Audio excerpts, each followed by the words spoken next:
Ako'y nagpapasalamat po. I'm very honored and thankful to be present today. In fact, honestly, when I spoke with Governor Aris a few weeks ago about the opportunity to sign the Sisterhood agreement, the original plan was to sign it last week because I was here in Tagbilaran as part of my 6-day 4-province visit. I went to Cebu, I went to Bohol, I went to Capiz, and I went to Iloilo. But Governor said that instead of doing the signing then, he asked if I could come join you today for the Sandugo Festival, and for that, I'm very, very thankful. Maraming salamat po. Governor Aris, it's my first time to experience the Sandugo Festival, and I'm very much excited to really see it for myself. Ang San Juan po ay kilala para sa Battle of Pinaglabanan. August 30, 1896, Andres Bonifacio attacked Pinaglabanan, specifically our underground water reservoir, because it supplied the water of Metro Manila during that time.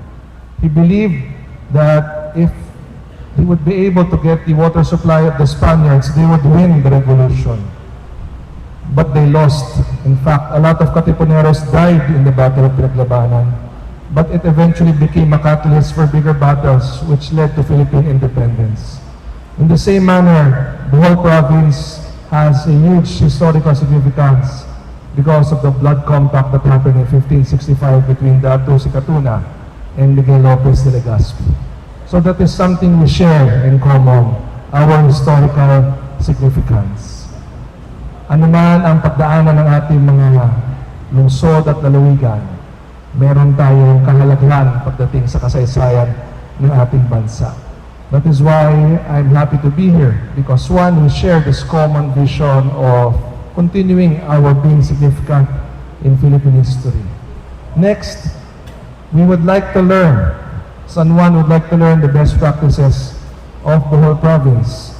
Best practices in governance, tourism, commerce, industry, and also, we would also want to share our little learnings to Bohol as well.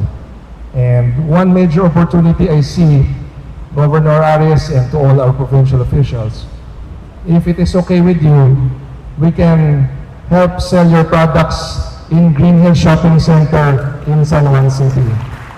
Not just your products, we can also promote your tourism destinations. Ako po mahilig sa dagat. Sa San Juan, walang dagat, puro building. Kaya po kanina, pagdating ko rito, ang unang gusto kong puntahan, yung dagat ninyo. Nung dinadala nila ako sa restaurant, paakyat ako, padiretso sa dagat. Kasi ang Bohol po, talagang kilala for your beautiful beaches. And that's something we can help each other with to cross-promote our tourism opportunities.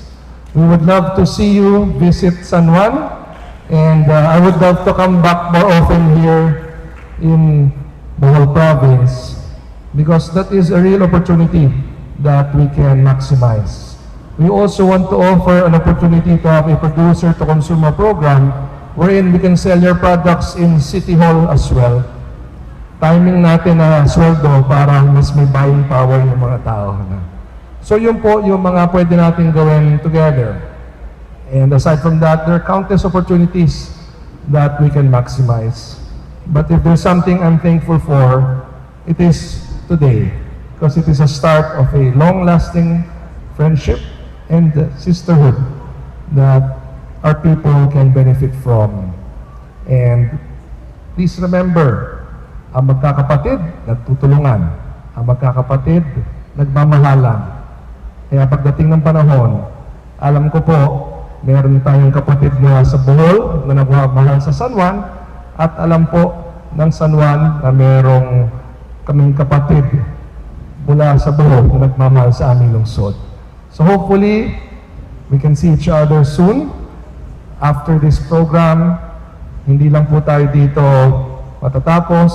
Simula po lang po ito. Gov, Vice Gov, and the board members. And we would love to see both our local government units grow, develop, and prosper Bohol. Maraming salamat po.